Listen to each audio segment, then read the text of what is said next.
Here it comes from Dr. Frankenstein's laboratory in the haunted 444RR studios. It's the Talk Is Right, the only UCast with ghosts, goblins, and ghouls. Oh my! And now, here is your scary host, 444RR. All right, everybody, it is Wednesday, and it's time for the next episode of The Talk Is Right. Today I'm dressed up as an excited Price is Right contestant. I've got my name tag, my Plinko shirt, and my Contestants Row podium. My bid's $17.50, Drew. Yeah. So, speaking of that, I am going to see Price is Right live. It's October 25th, 2 weeks from tomorrow. No, next week. Next week. It's next week, so that's going to be pretty exciting. I'm so excited. I can't wait for that. Okay, so now we're going to move into our game show news. All right, so our first bit of game show news comes from The Price is Right. It's hard to believe Halloween is fastly approaching. And Price is Right and Let's Make a Deal always do a Halloween-themed show. And we now have confirmation to what both shows are going to be for their Halloween theme. Let me tell you what The Price is Right is going to be first. The Price is Right is going carnival. They're going to do a carnival theme for their Halloween theme this year. Drew Carey is going to be the ringleader or ringmaster. George Gray will be a contortionist. The models, Amber, will dress up as a bearded lady. Rachel will be a strong man or strong woman. And Manuela will be a snake charmer complete with a real snake. So it should be pretty exciting. Again, the contestants will be in costume like I reported about a few weeks ago. And big prizes are in store for those playing, like a trip to New Orleans for a ghost tour, as well as a trip to Rio de Janeiro for one of the biggest carnivals in the world. This should be pretty exciting. This is just like the Wizard of Oz episode for me. It combines two of my favorite things, carnivals and The Price is Right. So I'm excited. I can't wait to see that. I hope they dressed up the stage like they did for the Wizard of Oz theme show. Hopefully there's going to be like, I don't know, carnival games or something like that. Too bad Super Bowl is not still on The Price is Right. Too bad that if that didn't get retired, that would have been perfect to play on the carnival theme show. Hey, maybe they'll bring it back for one episode, Super Bowl. Wouldn't that be cool? Hey, a man can dream, I guess. Okay, also, October 15th marked 5 years for Drew Carey as the host of The Price is Right. So, congratulations to Drew. Some people like him, some people think he's and some people just flat out hate him. I think he's okay. I like him. I mean, you know, I think Drew has some bad days and some good days as the host. Some days he seems like he's on the ball, and other days he seems like he could care less. You know, but I think he's doing okay as the host, you know. So we'll see. I mean, some people are saying they need to fire Drew Carey still. I think they should keep him. I think he's a good host. Because we could have somebody worse in there, like Roseanne Barr. Because Roseanne Barr tried out to be one of the hosts of The Price is Right. Roseanne did, and Rosie O'Donnell. So it's like, I don't think I want to have any of them in there. Actually, I wouldn't mind seeing Rosie O'Donnell. I like her, but we'll see. Okay, and also, as I said, I'm going to Price is Right live in 1 week. So that's exciting. Okay, Let's Make a Deal. Their Halloween show, everyone always dresses up in costume. So what are they going to do? The hosts will be dressed up in costume. Wayne Brady will be Reverend Run from Run DMC. Jonathan Magnum will be a Star Trek character, just a random character. Tiffany Coyne will be a hippie, and the keyboardist, Cat Gray, who sits in the corner, will be a gorilla. So we'll see. Let's Make a Deal's Halloween party will include contestants bobbing for apples to win cash and special prizes and special themed zonks for Halloween.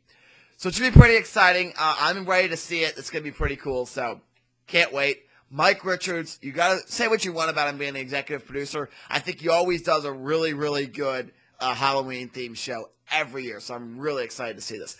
Okay, now I'm going to do another game show in my new segment called Are You Kidding Me? I have this game show that NBC is working to try to put on TV. It's a child-focused game show. We don't see that too often. The new quiz show, the format is to see how well parents know their toddlers. Yeah. The show is a new take on the classic newlywed game-like format.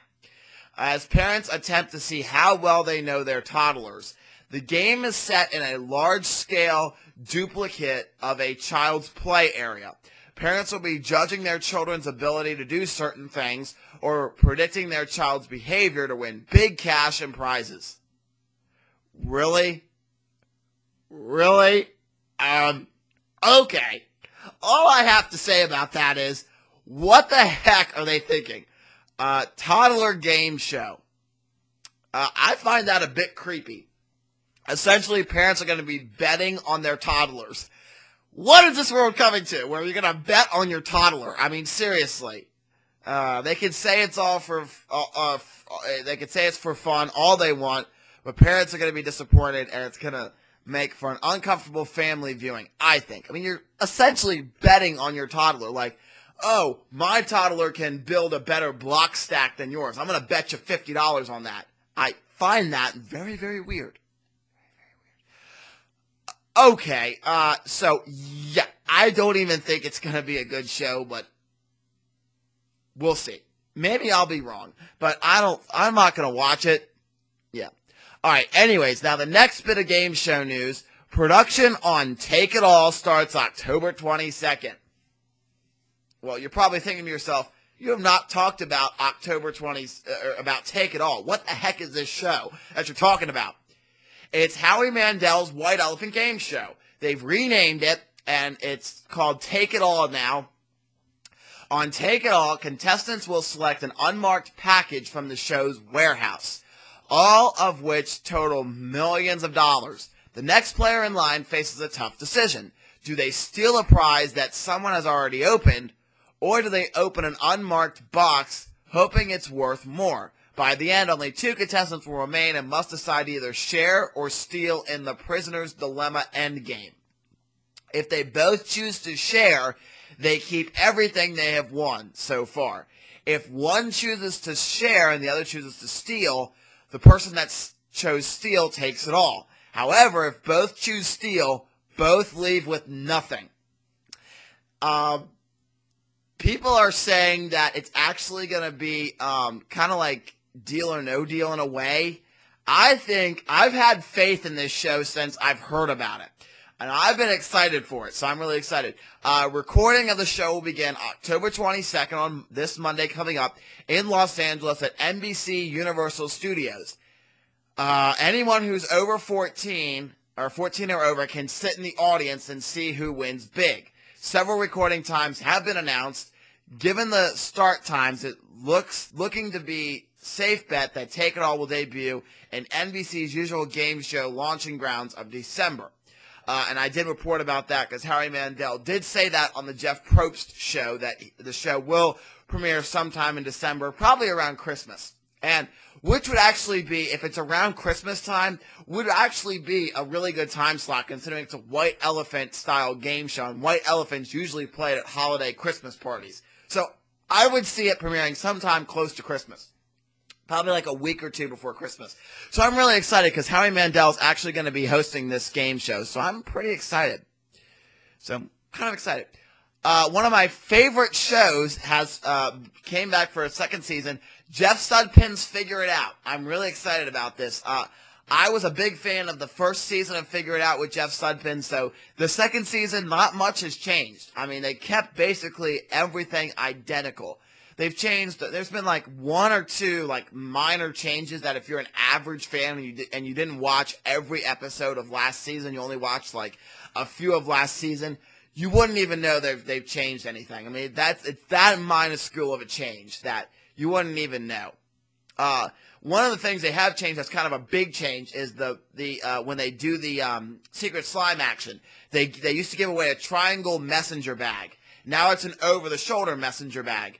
And the bag and the the Slime Crew jacket they've given away this year say "Figure It Out," and then at the bottom says "Bring on the Slime." That's one of the only major changes that they've changed to anything on the show. Everything's still the same: secret slime action, word of honor, all that great stuff.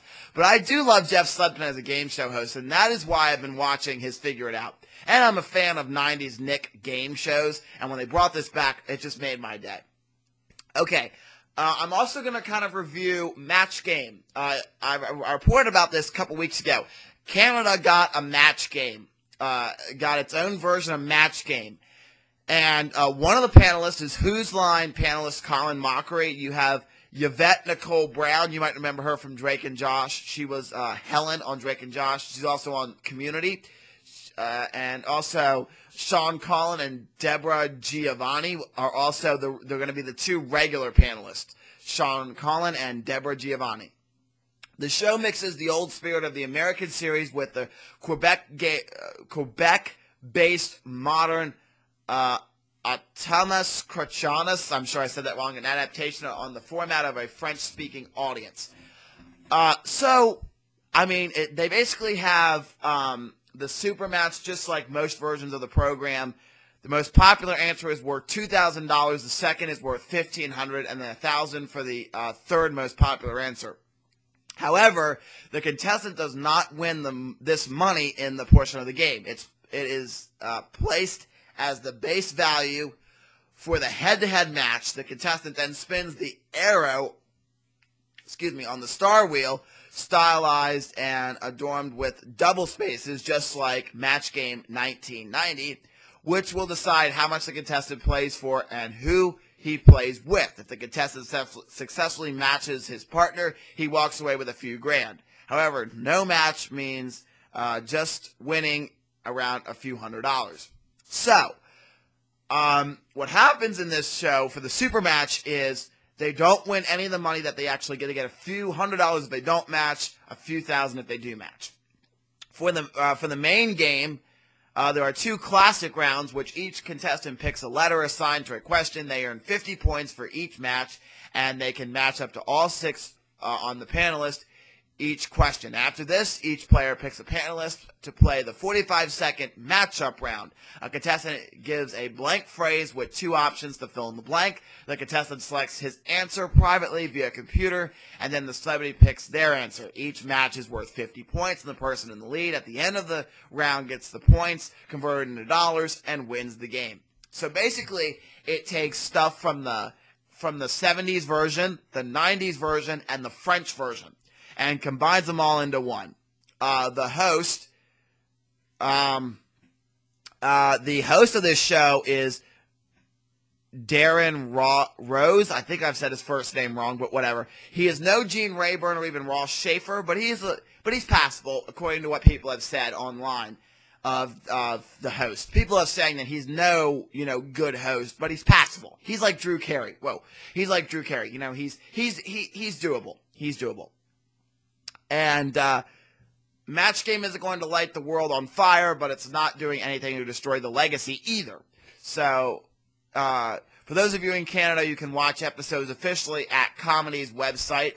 Comedy's Network is the name of the place that has put the show out. Comedy's Network in Canada. So, I think even people in America might be able to watch it, or maybe not. I tried to watch some of their videos for Match Game, but I don't think it played, so I might not be able to watch it. But hopefully people will post it to YouTube, hopefully, and you'll be able to see the Match Game for Canada, because I think it looks pretty good to what I've seen. I've seen a few snippets of it here and there, and it looks pretty good. So that's cool. All right, so now we're going to move into the magic-related portion of this show. All right, so some of the magic-related news this week. Who knows how accurate this is, because it's a newspaper, but an Australian paper, the Herald Sun, is reporting that David Blaine was hospitalized after his electrified stunt. Let me tell you what the newspaper says, and I quote from the Herald Sun. Illusionist David Blaine has been taken to the hospital after completing his 3-day electrifying stunt in New York. For 72 hours without food, the 39-year-old magician stood on a podium 6 meters above the ground and channelized 1 million volts of electricity through his metal suit at Pier 54 in Manhattan's Chelsea district, end quote. Don't know if this is accurate. Hopefully there'll be more information coming out soon about David Blaine if he was hospitalized. Hopefully just for minor issues. Hopefully nothing major, because, that was a pretty big stunt he did. So, we'll see. Congratulations to Penn Jillette. Penn Jillette is back for Celebrity Apprentice All-Stars. He will be one of the All-Stars back for Celebrity Apprentice. So, I like that. I do. I like that a lot. So, good luck to him. Hopefully he wins it. Okay, another thing is, let's see. I'll save that story for last. Take a look October 18th, which will be tomorrow on Thursday at 9 p.m. They're going to do Lost Magic Decoded on the History Channel. This looks like a really, really cool magic special show. I don't know if it's a special or a show. But what it is, it's Steve Cohen, a very famous magician, will take viewers on a ride through some of the most mysterious and sometimes tragic elements of magic in a new 20-second teaser trailer, which History Channel has posted online. We will get a look at not only what he'll tackle, but why he is driven to do it. What's going to happen is he is going to do the bullet catch and do some other great stuff. And he's going to basically take you on the science of magic kind of thing. Or kind of decoding the magic. Some of the most famous tricks in magic, he's going to kind of decode. So that's pretty exciting. Okay, now Irish magician burning at the stake attempt filmed for the Travel Channel.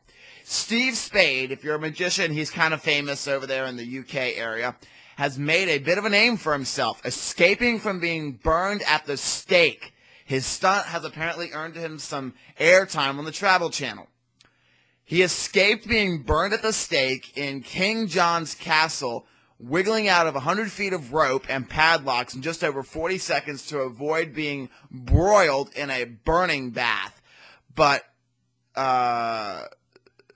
Cohagen magician Steve Spade, I'm sure I said that wrong, was nervous being filmed for a U.S. travel channel.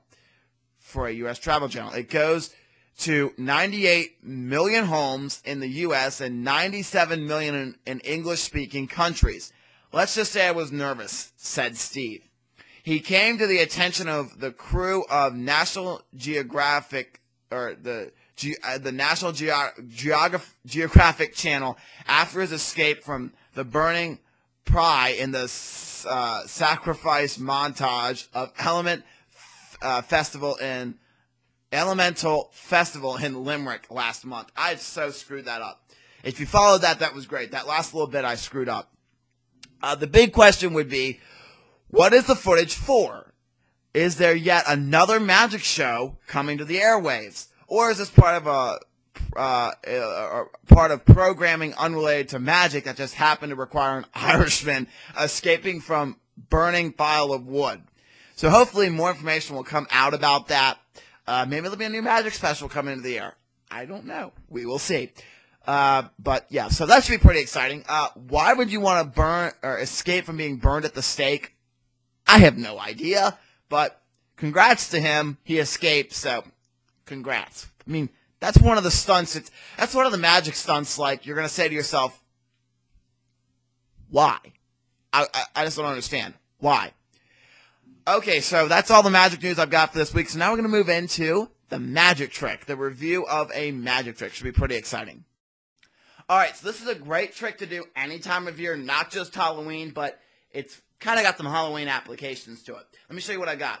I've got here a sword and some stocks. Let me move my microphone closer. Hopefully it doesn't start going, the audio doesn't screw up. Okay, I've got stocks and a sword. Notice the sword goes all the way through the stocks. It's not an optical illusion. It really does go through. I'll place the sword right here in my lap for just a moment. And the stocks open. Now, if there was a spectator here, they would actually be doing this part. They would put their neck in the stocks, but since there's no spectator here, I'll do it on myself. And let me just lock up the stocks. There we go. Notice the stocks are locked. I'm not going anywhere. Also, before, if there was a spectator here, you would push this into the neck, and you would say, do you feel that? And they would feel the sword bumping up against their neck. That's not going to show well on camera, so I won't do that part. I'll just plunge it right into my neck. Let's see if I can do this here. All right, here we go. I'll turn this way so you all can see. Oh, wait, I feel that. Wait a minute. Oh, goodness. I actually feel that. All right, here we go.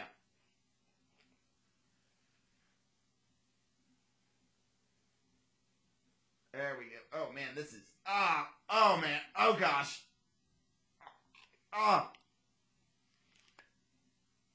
Whew. Yeah, there we go. Yep. Plunged all the way through.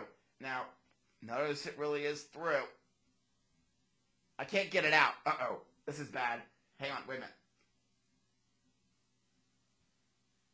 There we go. Yes. Trying to get it not stuck. Come on. There we go. Sorry about that. And see if my neck is unharmed. And yes, my neck is completely unharmed and is safe. And that is the sword through neck illusion. This is a really, really great effect. And as I said, you can do this any time of year, but it seems like people like the sword gross kind of magic, you know, magic with swords or anything. People seem to like that more for Halloween than they do other times of year. I don't know why. They just seem to like sword tricks and tricks with, you know, during other times of year. They just seem to like a sword trick more. This trick is really cool. The secret is really simple. Of course, I'm not going to go into it, but it's a really simple secret. This trick is easy to do. It really is easy to do. There's no sleight of hand work. There's no nothing. Sword goes in, goes to the neck. You're done.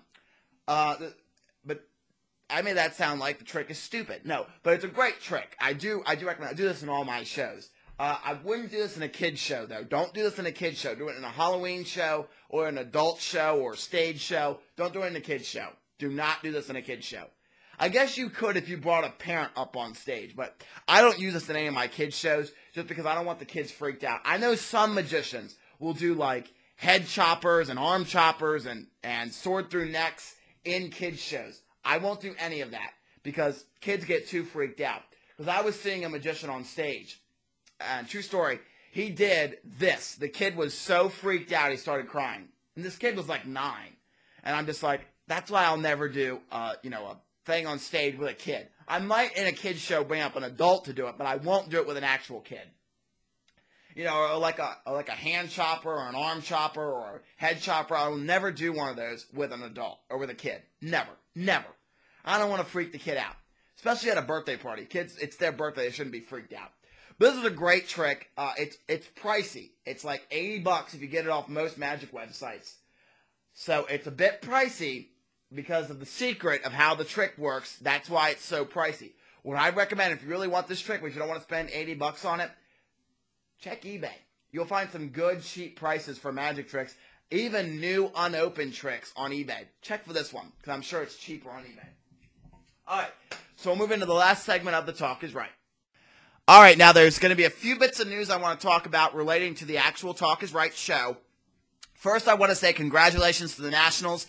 Their season ended. They lost their game, but they were East Coast champions. So congratulations to the Nationals. Nice job to them. Okay, now I want to talk about the show itself. The Talk is Right. There was a live chat last Friday that I had. If you missed it, you missed a really fun time. I had discussed about The Talk is Right and YouTube Speaks. I had said, do you still want YouTube Speaks on the show? Most of the people who were on the live chat said no. So what I'm going to do, I had one more YouTube Speaks planned for this week, or for the Halloween theme show. I had one more YouTube Speaks planned. And it was, so we're going to do it. Next week, well, we'll announce the winner, and then YouTube Speaks will be gone. If you don't want YouTube Speaks to be off The Talk is Right, you can either leave a comment down below saying, please keep it on the show, or you can participate in this week's YouTube Speaks if you want. But do either one of those, and that will keep YouTube Speaks on the air if I get a lot of YouTube Speaks or a lot of good comments saying, keep YouTube Speaks. If you don't want it, you can also not participate in this week's YouTube Speaks or leave a comment below saying, I don't want YouTube Speaks anymore. If we don't keep YouTube Speaks, I am going to find some other way to do audience participation in the show. Maybe I'll have like a question, like kind of like a poll each week, like, Do you like this or that? Yes or no? And you can post that in the comments, and we can kind of do a kind of a poll. But that was the whole point of YouTube Speak, was to have YouTube, the Talk is Right audience to kind of get involved. So I might find other ways to have you guys get involved if we don't keep YouTube Speaks. Okay. The YouTube Speaks for this week is, what are you going to wear for Halloween? What is your Halloween costume this year? I don't want you guys to just get on and do YouTube Speaks and be like, well, my costume is Indiana Jones. There you go, Bob. I want you to actually dress up in your costume. Put your costume on and make a video response of you in your costume, like I've been doing for the past few weeks on The Talk is Right. So, leave a video response down below with your costume for this week. For your costume for Halloween. I am going to kind of tell you guys something. I'm going to give a plug to our wonderful announcer, the Zachman18. I have to say, go check out his channel on Halloween. If Zach's going to do it a little earlier, he can post in the comments below that he's going to do this a little earlier. But Zach is going to show a video of his Halloween costume. He's not going to do it for The Talk is Right this week because he wants to keep it a secret. I think he's going to do it on Halloween. I know what his costume is. Don't comment or message me saying, tell me what it is, because I'm not going to. He wants to keep it a secret until Halloween. But he's got a very creative costume that he's going to do for Halloween. So I'm not going to talk about any more about that. But you have to watch his channel on Halloween, and you'll see what he's going to dress up as for Halloween. It should be pretty exciting. He won't even show me. He wants to keep it a secret. He wants to even let me. He told me what it's going to be, but he didn't show it to me. So we'll see. All right, and now I want to talk about the schedule for YouTube Speak, or for The Talk is Right, for the next few weeks and months. The next 2 weeks are going to be more Halloween-themed shows of The Talk is Right. October 24th, and the 31st is going to be an actual, like, full-blown Halloween special, since it's going to be October 31st. In November, I want to talk about November. I'm trying to get my calendar up here. In November, the 21st, which is the day before Thanksgiving, there's going to be a Thanksgiving-themed Talk is Right. The Zachman18 is probably watching this and is like, what? I didn't know about this, because it's not going to be an actual, like, where Zach has to do new intros for the show, and we're going to have new graphics and have decorations behind me. We're not going to have any of that. It's basically going to be like, Happy Thanksgiving, everybody, and that's going to be the extent of it, kind of thing. So it's going to be kind of a Thanksgiving show, but not a full-blown one. Now, December, the schedule's going to change a little bit for December. Let me explain what's going to happen. I had made my decision, and there was going to be Christmas episodes, or holiday. I keep wanting to say Christmas. It's going to be holiday episodes of The Talk is Right throughout the month of December. Let me explain what's going to happen. December 5th, 12th, and 19th. Those are Wednesdays. There's going to be holiday episodes. We're going to have holiday decorations behind me. There's going to be holiday fun and all that great stuff in store. For the week of the 24th, which that Wednesday would be the 26th of December, well, Christmas would be over. It's going to be the day after Christmas. Let me tell you what's going to happen. There's going to be no Talk is Right that day. Let me explain why. The day before, which is Christmas, December 25th, there's going to be an actual Christmas episode uploaded that day. So on December 25th, there's going to be a Christmas episode of The Talk is Right. So mark your calendars that the week of the 24th, that's Monday the 24th, then there's going to be a Talk is Right on December 25th, Christmas. A lot of you might say, well, I'm not going to be able to watch it that day. That's okay. I wanted to do an actual Christmas show. I'm going to film it on Christmas, and I'm going to upload it on Christmas. So that is not going to be a holiday episode of The Talk is Right. That is actually going to be a Christmas episode of The Talk is Right. And fair warning, none of you might want to watch it if you're not religious, because I will be actually reading the Bible that week and telling the whole story of the birth of Jesus Christ. So if you don't like the kind of religious type stuff, don't watch it or skip past the parts in that. 'Cause I will do an actual Christmas story. I will do like the reading of the Christmas story, but I'll also do like, you know, the game show and the magic related stuff as well. But it's going to be dedicated to Christmas and the birth of our Lord and Savior, Jesus Christ. But that's to come down the pike. I'm not going to talk about any more about Christmas-themed stuff or the birth of Jesus yet. Okay, so that is all I want to talk about this week. Oh, no. watch next week. There's going to be a big change coming to the show for our Halloween show next week. I'm not going to go into any detail about it. I'm not going to talk about any detail about it. I'm excited about this.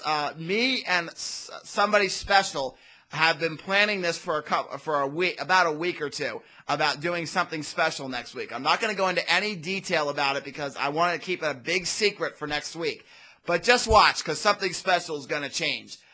I'm going to give you a little hint about it. It might be a Freaky Friday Wednesday. That's all I'm going to tell you about it. I'm not going to say any more about this, but it might be a Freaky Friday Wednesday. If you know what that means, you might be able to figure it out. That's all I'm going to talk about.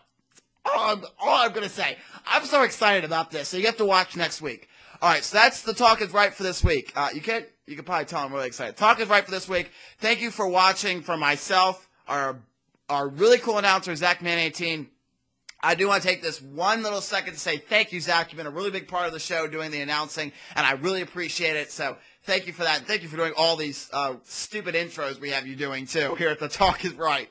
We have them doing, like, the intro at the beginning. Ghosts, Goblins, and Ghouls. Oh, my. You know, him doing real stupid things. So thank you for that, Zach, and for being our wonderful announcer. And, yes. And from all of us here at the 444RR Studios, we'll see you next time, and I haven't done this in a while. Remember to help control the zombie population. Always do the Thriller dance. We'll see you next time. That's so stupid. Bye, everyone. Oh, my God, that is... The Talk is Right is sponsored by the following. Knife After Dark. Rated R for retarded. This is the Zachman 18 speaking for The Talk is Right, a 444RR production.